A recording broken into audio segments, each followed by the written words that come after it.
Why don't you give me a sign? Like the sea that leaves a trail along that shore. It's not your problem, it's mine. Everybody thinks that I'm okay. Sometimes I think I am too. I'm on the outside looking in. I'm waiting for the shockwaves to begin. Oh, won't you let me hold you for one time? Just a rainy day in a London cafe, a London cafe. So give me one last serenade.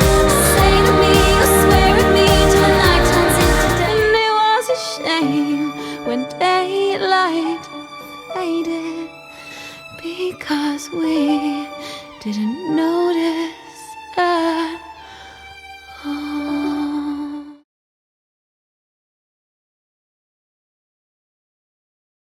Hello, I'm Sophia Jessica, and welcome to the Fan Carpet. So it's so wonderful to speak to you again. How have you been? Yeah, good, thank you. Excellent. So Yeah, busy, very, very busy, but it's been good. We've been absolutely jam-packing our schedule here while we've been in the UK, so it's yeah, good. awesome. Like if we go back to the beginning, was there a defining moment for you to get into the entertainment industry? Like, I think for us, we were always playing music since we were little kids, so it was sort of a natural progression, I suppose. Like, it was more of like fun, or we sort of play with our brother as well. We used to do busking on the streets, and then we sort of moved on to venues, and yeah, it was just a fun thing to do. And then I was doing a bit of solo stuff and needed a band, and so got the girls on board, and then people seemed to enjoy the band, and then we sort of started touring a bit in our hometown, and then interstate, and then eventually overseas. So yeah, I don't know, kind of a natural thing, progression. gradual. I don't think we ever thought realistically that we would get as far as we have. I think it was always just we'll see how we go, but then these opportunities came up. We're like, why not? And it just shows that you can make things happen if you believe that you can do it. So yeah. Absolutely. So how does it feel to be back in London after the hell of the last 2 years? It's so nice. It's just really, it's been a breath of fresh air, and just sort of like wet, like, I don't know how to explain it, but there was just a big wave of anxiety and sort of worry about getting back into doing music, especially after the pandemic. So many things were cancelled and there were so many disappointments. So coming over here, it was like as if the wind just blew that all away. And as soon as we got to Isle of Wight Festival and people there and being back playing shows, it just felt right, and it felt like everything was okay again. So it's just been amazing. And then just from there, it's actually made us so much more excited to, you know, have plans and have ideas, and, you know, try and execute those plans and ideas over the next few years, because of everything being back to normal. So it's good. Yeah. I mean, not quite back to normal, we still have to be careful, but yeah, it's just it's much better. Also, Australia is very cold at the moment, so it's just really nice being here in the sunshine. So yeah, absolutely cool. All right, so what can fans expect from your new tour? Your next stop is in Salisbury, I believe. Salisbury. So Manchester. Was that Manchester? I think so. Yeah. Salisbury's just outside of Manchester. Yeah. Our location We're like still learning the that'll be fun. We're doing it was sort of like a surprise pop-up show that it was kind of organized sort of last minute, but it's just really nice. We've got a lot of younger fans that can't come to the over 18 venues, so it's going to be awesome and it's just like in a coffee shop, but it's sort of an acoustic sort of event that our friend Sai, who is also an artist, we did a sister session collab with her that she sort of puts on every month, called the Pop Tart Hangover Club. So yeah, we're excited to be a part of that, and it'll just be we just like to, as long as we get to play shows, it's always good. Do you like that aspect, like being able to be there live and see the reaction from your fans, like as it's happening, rather than just being recording? Yeah, for sure. I think with I was just going to say with COVID, like we did a few online things, which was good, but it's just, you know, nothing compares to being there in person and being able to see and just experience that. I think like the Zoom stuff and what were we doing, a few live streams, like that was really good for the time it was of what we could do, but it really just didn't feel like the real, just felt like we were doing a rehearsal or something, because you can't see people, and like there's only so much comments can give you in terms of satisfaction when you're playing your show. So seen people's faces, even just saying hi and seeing how they've been is just so good. So we're excited to see some people up there. Awesome. What was the inspiration behind 21? Yeah, well, George, you wrote it.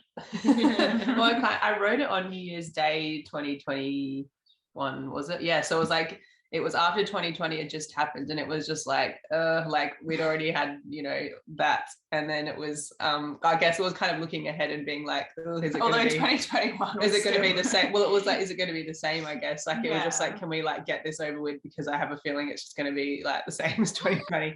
So it was kind of that sort of I guess vibe, but it's probably like, I think it's a bit about, it's not mattering what is like happening now, but like as in not worrying about the future, but enjoying the time you have right now. Like we don't have control over so much that happens. We didn't have control over the pandemic, so it's sort of like applying that to our life with everything. There's sometimes things that are just simply out of your control, but all you can do is enjoy the moment that you're in right then, and enjoy and be appreciative of the people around you. So we obviously couldn't tour, but we had so much amazing time with our family that we just never get to get, especially our parents. They're getting older, so we get to sort of hang out with them more as like friends and equals and adult sort of ways. And I had a veggie garden, Clara was out doing work on our parents' farm, and just having sort of a bit of a different sort of quality of time and enjoying that, not doing music but just enjoying and being happy for what the moment was right then. So the song's sort of a little bit about, doesn't matter what's happening in 2021 or 22,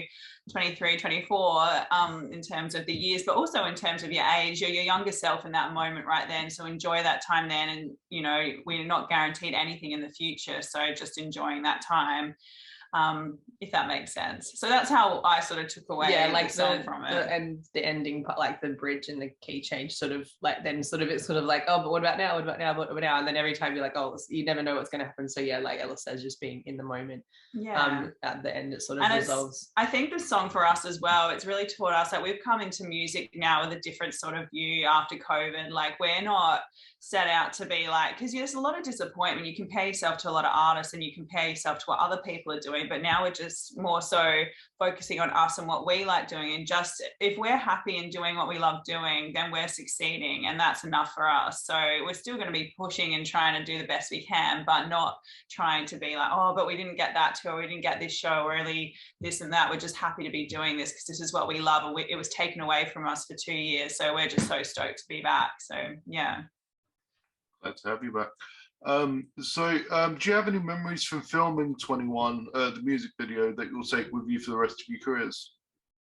Yeah, filming the 21 was, oh my gosh, it was a lot of fun. We did that up in Queensland with some guys that we absolutely love that do amazing music videos. And if you've seen it, it's a lot of paint falling from the sky, which got us absolutely covered and very messy and slow motion. It was like, this is the thing, so they hadn't done it before, and it was a new idea that we sort of had, but we also sort of took Coldplay's video, where their music video where they do everything in reverse. We're like, that would be really cool to do, but what about doing it with some sort of paint so you can see that it comes off? So it was a very new idea, and Georgia sort of was the guinea pig at the start with the paint. So they made her paint kind of, it was a bit thick and it didn't come out as quick as they wanted. So like, well, Ella's next, so let's put more water in hers. So I got absolutely drenched. Like I looked like some, like, I don't know, I say spermy like thing covered in like some alien goo, like I'd just been slimed. And then Clara, they're like, okay, well that was too much water, so we'll just do half. So Clara got the perfect amount. I got absolutely sagged. Georgia didn't have as much as us. And we had about 4 showers that day, so it was just, and like had to clean up, put a makeup on, and then go back out and do it again. So it was pretty fun. Like I actually really enjoyed it because it was a bit of an experiment for both of us as well as the band and the video team. So, but they did an amazing job. Yeah, and also random fun fact: if you look at, especially towards the end, you'll see it's actually the pictures are moving in reverse, but Georgia's singing in forward. So she actually learnt to sing the entire song in reverse double speed. Yeah, So it sounded like another language. I didn't think it was going to be double speed. Like he was like, oh yeah, now we're doing it double speed. I was like, what? Like, because it was like, oh gosh, no, we know, to show yourselves. It was just like some whole like language that was like, eh. So I was like on the plane to Queensland. I was like, when I listened to a double speed, I was like, oh, it's going to be like intense.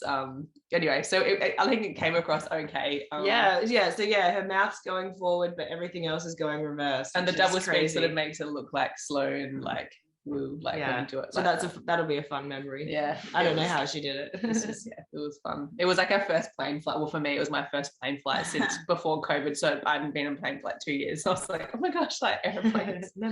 Yeah. Wow, that's impressive. So we're probably talking really fast. That's all good.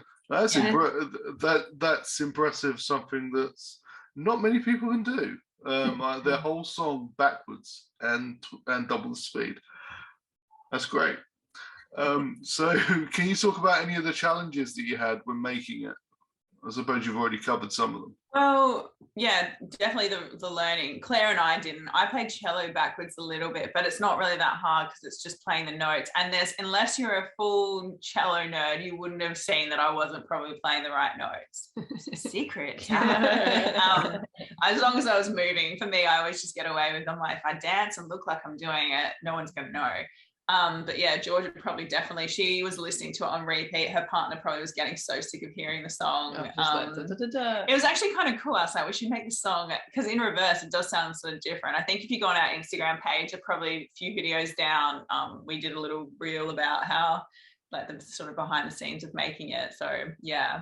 Definitely also having old instruments. Well, like the drum kit I had, it sounds absolutely terrible. It's just for prop. So I couldn't really use a good one for that. Yeah, although my hat, like, because I wear a hat at the shows, and I got pretty, like, it was all right, but then like it sort of ended up, it was like in a Cobra, so they're quite like, I don't know, cowboy sort of Australian hats, and then it just was like sagged. They're kind of expensive too. Well, like, yeah, they gave it to us, which was really nice, and now I'm like, can I have another one? I ruined it.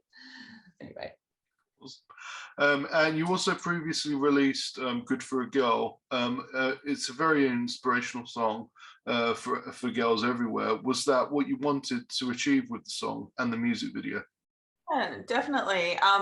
The song was sort of an idea that we had. It was probably our first song that we sort of all co-wrote from the very inception, or the very start, like where we all sat down, didn't have a tune, didn't have sort of lyrics set, but we all sort of talked about our different experiences as girls and how we wanted to sort of incorporate that into a song, and then came up with a couple ideas. Georgia took them away and then came back with the sort of start of the song and the chorus and the melody, and then we went on that, and that was awesome. So yeah, and then we ended up winning a global award last year. We came third for our lyrics in the global song, what was it, International Songwriting Competition. So that's judged by some big artists like Coldplay, Mariah Carey, and so that was pretty awesome to get recognized for that, after just being a sort of sit down idea in the studio that we weren't sure if it was going to go anywhere. But yeah, that was awesome. And then same video crew filmed that music video. It was during COVID. We would have loved to have had way more people, but because people were sick and things were on, it was hard to rustle. Yeah. But it was really fun to put together as well, and it was a little bit more of a storyline than we usually do. So yeah, lots of different locations. Yeah, lots of locations, and we had we didn't have like our sleazy guy, but the guy knew a guy that was a friend of his, and he had a hot dog outfit. So he's like, we could have the hot dog being like the sleazy guy in the nightclub scene. So it was just sort of fun having, because we don't usually go too off the book with creative ideas in terms of like comedic style. So that was kind of fun. Yeah, it's a great video. Are there any other aspects of the industry that you'd like to pursue? Well, sorry, you guys talk. I've been chatting all day. Well, last night we were in the West End and we saw Pretty Woman, the musical. So I think something we'd love to do, just as a side thing, but who knows, is to write a musical. So yeah, stay tuned. That's probably, definitely another aspect, just collaborating with other artists for sure. Maybe some electronic guys, we have a lot of great Australian friends doing electronic music and all. There's also some amazing ones in the UK. So even just doing some top lining, similar to what Sia sort of did and started her career working with that. We are just so open to being music business women that we want to do everything. We'll focus on our show and our songwriting and releasing hopefully an album. But yeah, definitely the musical type thing and also some electronic music collabs would be amazing. So yeah. Awesome.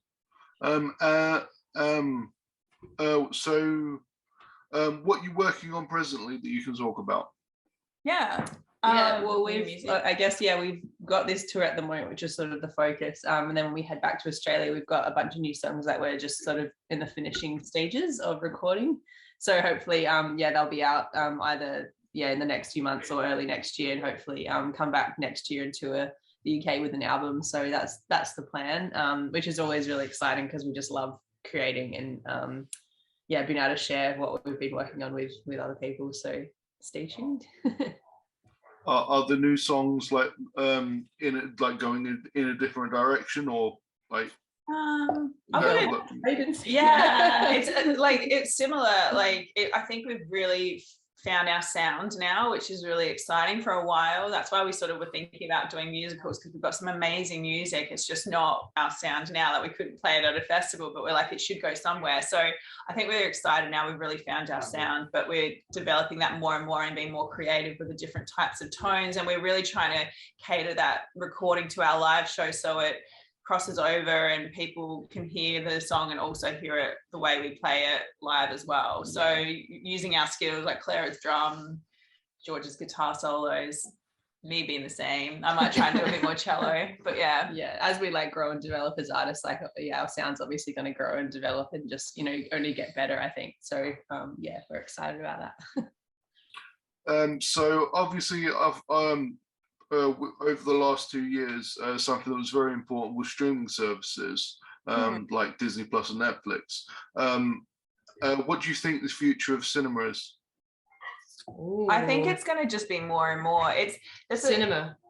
Oh, in terms of going to the film, I think it'll probably be like vinyls, I reckon, because you know how people are like, vinyls and CDs weren't cool, and now everyone's doing tape recordings. I've seen bands like giving out tapes to sell at gigs, so I think it'd probably be like a unique, fun experience. Like, I think it'll be like this boutique sort of thing. I think for a while it lost it, but I think it will come back in cinemas. They'll make them more of this experience that you can go and get your popcorn. Hopefully, because it would be sad if they shut. Yeah, I think so. Yeah.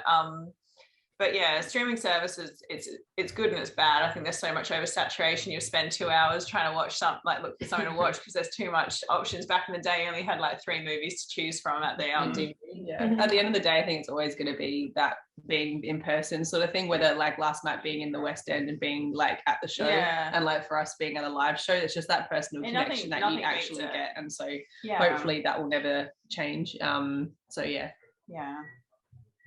And where can we find you online to keep up with everything you're doing? Sure. Yeah, you can follow us on all our socials. Head to our website, GermeinSisters.com. We're on Instagram, Germein Sisters, Facebook, Twitter, YouTube, TikTok, Spotify, Apple Music. We don't do heaps on TikTok. We're going to. Still learning. We're still learning. Another pond. It's another pond, but we do a little bit. So, and if anyone wants to collab on TikTok with us as well, definitely go for it.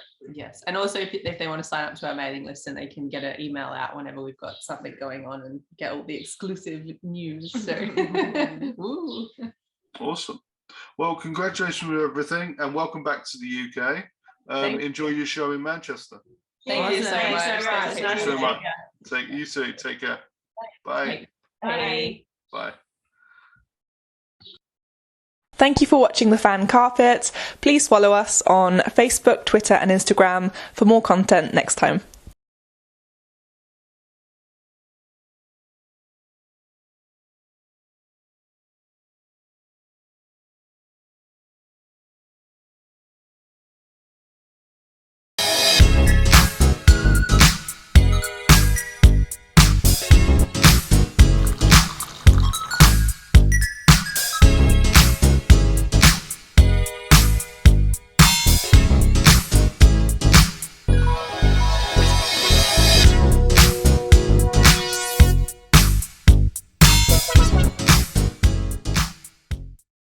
I'm here on the largest of the Balearic Islands, Mallorca. With the turquoise waters of the Mediterranean Sea, beautiful mountainous landscape, the thriving city of Palma, quaint little market towns, a growing number of luxury hotels, it's no surprise that the likes of Audrey Hepburn and Elizabeth Taylor like to holiday here. So come and join me as I take you around Mallorca.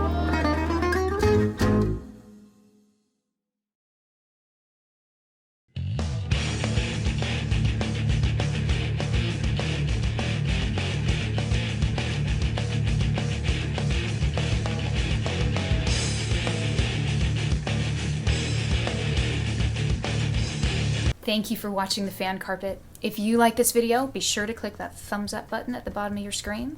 And also be sure to subscribe to the Fan Carpet YouTube channels. They're absolutely free and so much fun too. Be sure to check out the official website, thefancarpet.com. Also, you can follow us on Facebook, Twitter, and Instagram to stay up to date with reviews, competitions, the latest news, and so much more.